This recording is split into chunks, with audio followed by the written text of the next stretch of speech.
मैं कहना चाहता हूं, जिन भारत विरोधी और आतंकी संगठनों ने भारत माता के मस्तक पर हमला करके कई परिवारों के सिंदूर मिटाए थे, उन्हें भारतीय सेना ने ऑपरेशन सिंदूर के माध्यम से इंसाफ दिलाने का काम किया है।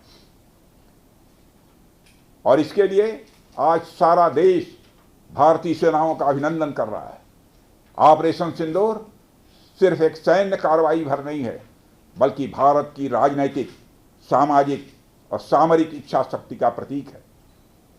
यह ऑपरेशन आतंकवाद के खिलाफ भारत की दृढ़ इच्छा शक्ति का और सैन्य शक्ति की क्षमता और संकल्प शक्ति का भी प्रदर्शन है।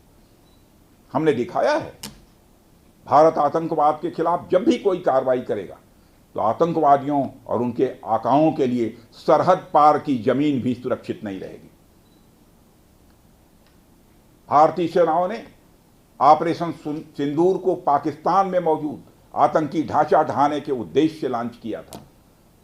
हमने उनके आम नागरिकों को कभी निशाना नहीं बनाया था, मगर पाकिस्तान ने न केवल भारत के नागरिक इलाकों को निशाना बनाया, बल्कि मंदिर, गुरुद्वारा, गिरजाघर पर भी हमले करने का प्रयास किया। भारतीय सेना ने शौर्य और पराक्रम के साथ साथ संयम का भी परिचय देते हुए पाकिस्तान के अन्य ठिकानों पर भी प्रहार करके करारा जवाब दिया है। हमने केवल सीमा से सटे सैन्य ठिकानों पर ही नहीं कार्रवाई की, बल्कि भारत की सेनाओं की धमक उस रावलपिंडी तक सुनी गई जहां पाकिस्तानी फौज का हेडक्वार्टर मौजूद है। मित्रों, भारत में आतंकवादी घटनाएं करने और कराने का क्या अंजाम होता है, यह पूरे विश्व ने उरी की घटना के बाद देखा, जब हमारी सेना ने पाकिस्तान में घुसकर सर्जिकल स्ट्राइक की। पुलवामा के बाद देखा, जब बालाकोट पर एयर स्ट्राइक की गई, और अब पहलगाम की घटना के बाद दुनिया देख रही है कि जब भारत ने पाकिस्तान के भीतर घुसकर मल्टीपल स्ट्राइक्स की हैं।